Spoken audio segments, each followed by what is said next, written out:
Thursday, 22nd of February. There's not much new stuff going on, to be honest. When I've said most of the stuff that already that is going on, and none of that's really changed.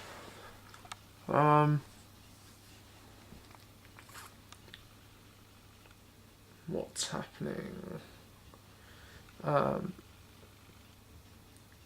Yesterday, coming home from hospital,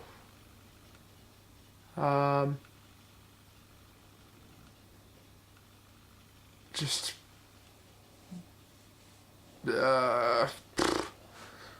it took ages to get home from hospital because it took them ages to do my discharge letter, and then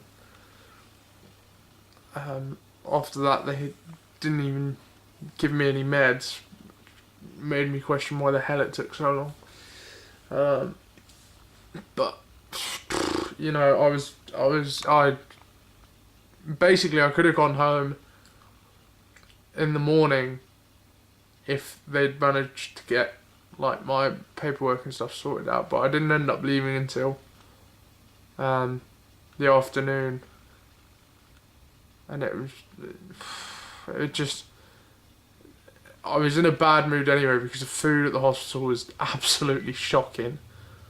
And then so I hardly ate any of like what I was given for lunch and breakfast. So I was hungry, and then I got home and we had dinner late because Mum didn't get home till late. Yeah, I was in a bit of a bad mood last night because I wanted my food, and for anyone that knows me, if I get hungry, I get grumpy. Yeah, so kind of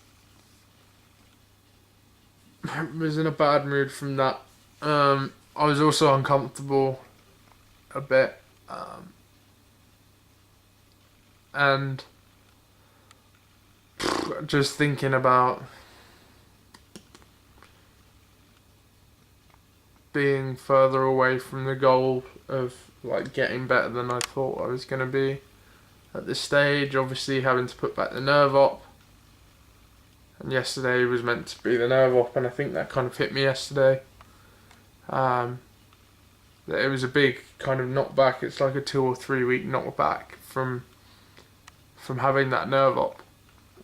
So and then to find out from them on the Tuesday that actually when they did the op on my leg for the burns, that they were gonna have to go in and do another op.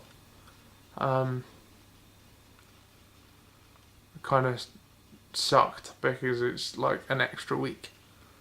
And I know people will just say like, oh, it's just a week or whatever, but a week for me is a long time because I've got so much time already taken up by recovering. I wanted, and like stuff like next week I'm supposed to be like fully weight bearing, and bending my knee, and that like the fully weight bearing I can probably do, but I won't be able to bend my knee because of the dressings and stuff. So that puts a 2 or 3 week delay on that as well. I've also got to go in on Saturday and have the dressings changed, and then like once the second op is done, I'll have to go in more often to have the dressings changed again. Yeah, so it's just, it kind of pissed me off a little bit, and it kind of got to me. And yeah, I don't know, I'm in this weird headspace today. where, you know, I just want to be able to go out and see my mates and stuff. And I can't do that.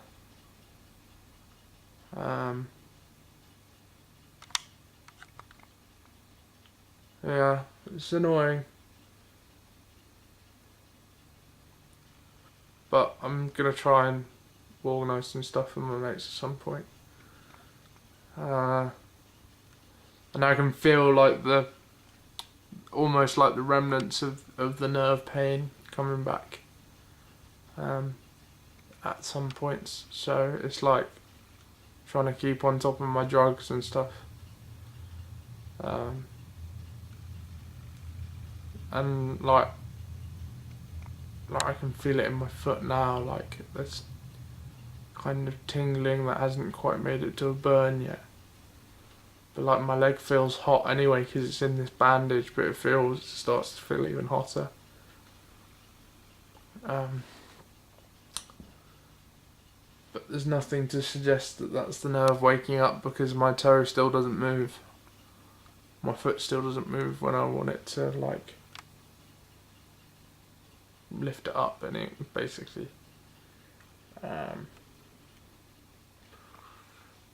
yeah. I'm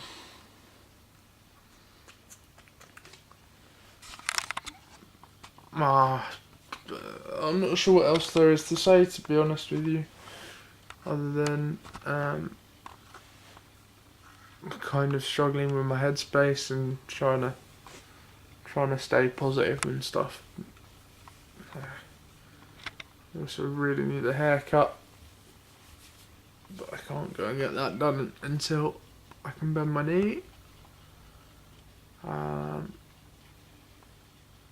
So, and then, I mean, what is good is that I'm actually at a stage now where I can do stuff for myself. So, like, I've had a shower today with no one in the house. I'm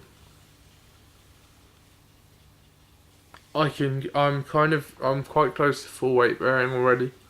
I mean, I'm not fully weight bearing, but I'm like getting close to it. So that's positive, I suppose, is that actually I'm feeling a lot more comfortable on my feet. But I'd really love to be able to bend my knee. It would make life so much easier. Yeah.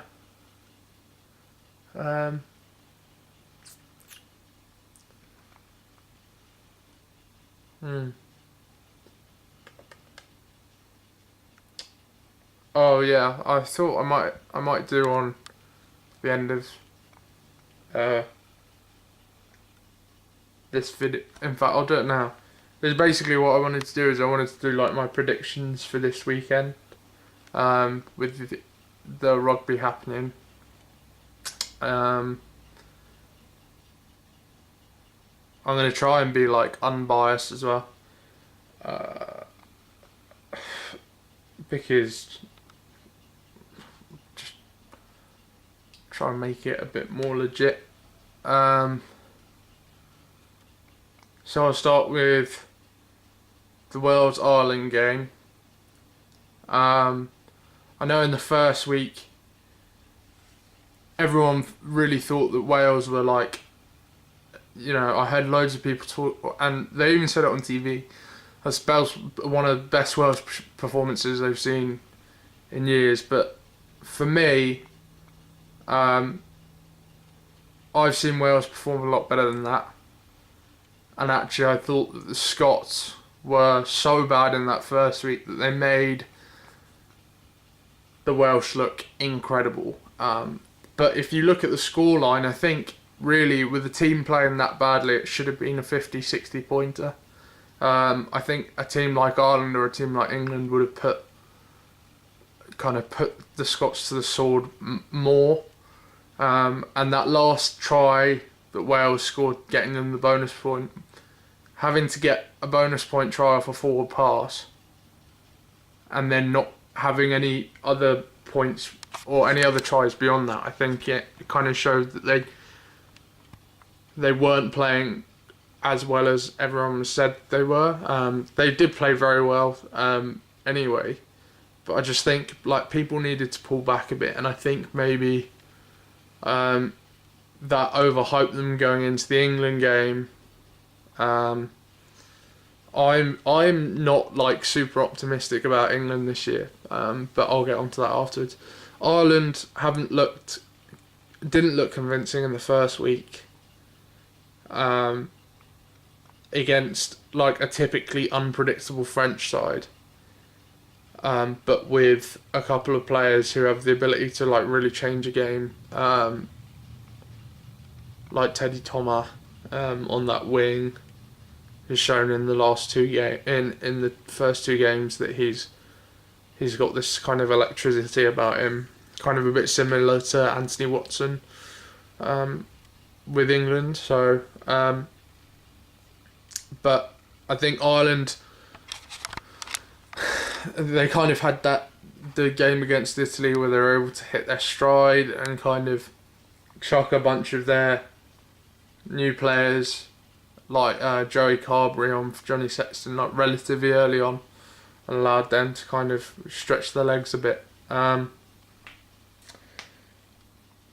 see Ireland winning it. I don't see it being a massive like try fest. I can imagine there being a lot of penalties kicked, especially if Halfpenny's back in the Welsh squad.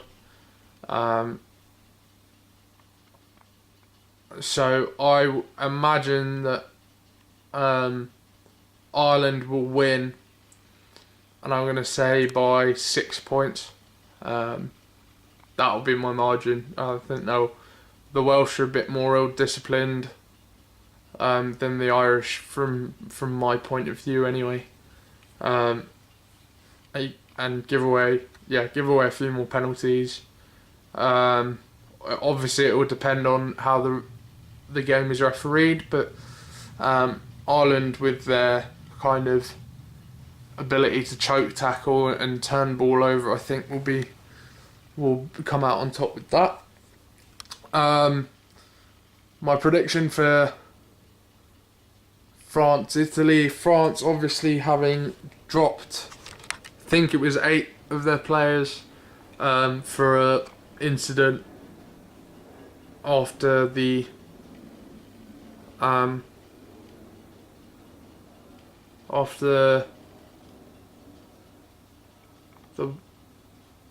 who do they play? After the game against come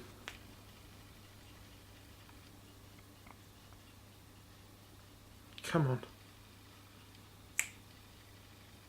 Who did they play? Who did they play? Let me have a look. Well, anyway, they're playing Italy, obviously, and they played Scotland, of course. They lost that game even with a full. They lost the game against Scotland even with their full strength side.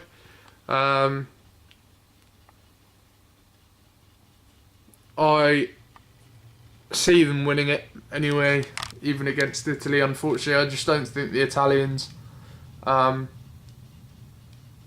got enough strength up front in their forwards.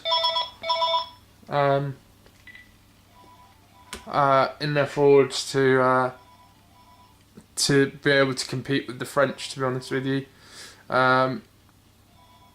Their substitutions are where they're really lacking, obviously coming off the bench. That last quarter, I think one of the commentators in the England game said the days of the Italians tiring in the last quarter are over, which is just simply not true because they don't have the legs coming off the bench. They don't have the quality of player that everyone else does coming off the bench. That's their main issue, and it's in particular, I think, with the forwards.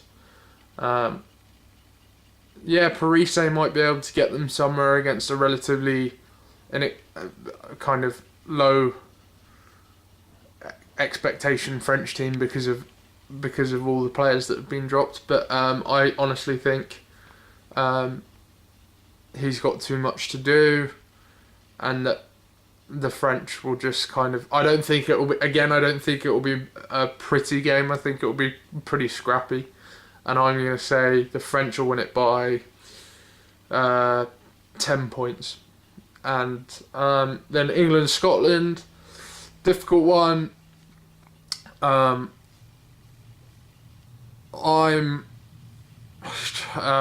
not overly optimistic about England this year, but I'm even less optimistic about the Scots this year because I don't feel like they have changed that much. I feel like every year is the same story of a new revitalised Scotland side, and then they come out against England, and if you look at them against England in their past couple of performances, they've really capitulated and have just been walked over.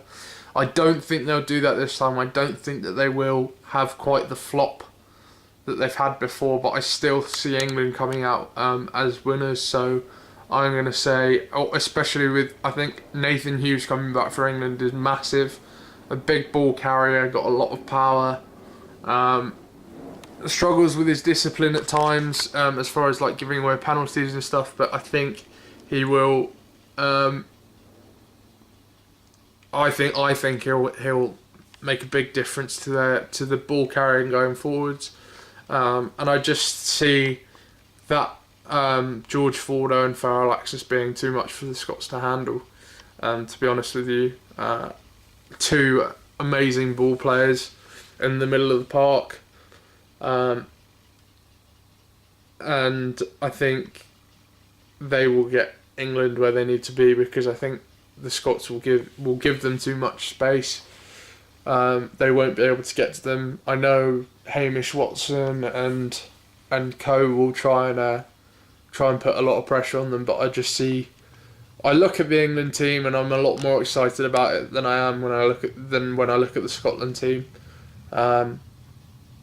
Even with Greg Laidlaw, I think he is a kind of. I've called him Mr. Average in the past just because I think he played very well last week. He kicked them to a win, which was good, but I think he is too slow and very overrated by a lot of people. I think he's just not an international caliber scrum half, I don't think, and I don't think Scotland actually have a scrum half who is properly international caliber yet, which is a real problem for them at the moment. I think that's a big problem position for them. It'll be interesting to see how Finn Russell does because again we saw in the game against France the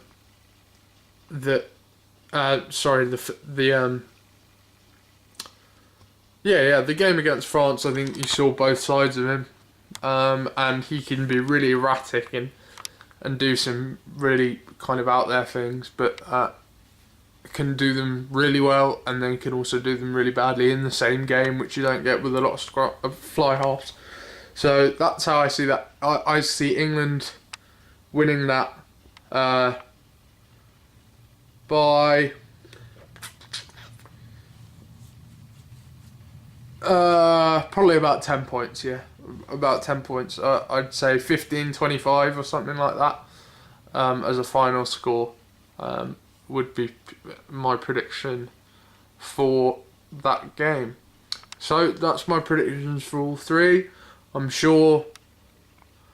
haven't decided whether I'm going to enable the comments on this video just for some of the trolling I might get for it, because obviously I'm putting up my own personal opinion and people are very entitled to argue with it. It's amazing how much spare time people have on Facebook to like put massive paragraphs about what they think. I have nothing but spare time at the moment, so I'm going to try and use my knowledge of the game and my opinions to try and do a bit of fun stuff with it and see what I can see whether I can get stuff right over the weekend or not. I do think, by the way, that they need to sort out this refereeing at the scrum. I know they've got this new rule in But with the feed has to be straight. So many we saw in the first weekend, the first game, people were getting penalised for not feeding straight, and it was really good, and the rest were really hot on it. Soon as the next games came around, like in the England game, there were non-straight feeds all over the place. I'm not saying that just from an England point of view. I mean all over the shop. And then I think last weekend as well, from all teams, there was so much like non-straight feeding that just wasn't penalised, and it's taking a lot of competition out of it. So I do think that's something that they hopefully will have reviewed over the 2 weeks that they've had, and that referees might be a bit hotter on. But yeah, that's my opinion, as well as my update. The update at the beginning was probably a bit long. Apologise for that. I'll get onto the scores and stuff a bit quicker next time. But really looking forward to the games tomorrow and on Saturday. So I will do a summary video of those games. Afterwards, I might put a little bit of game footage in and try and edit it. I might not. I haven't really decided yet. It depends how easy it is to get my hands on some footage. But yeah, I will see you tomorrow for my vlog then.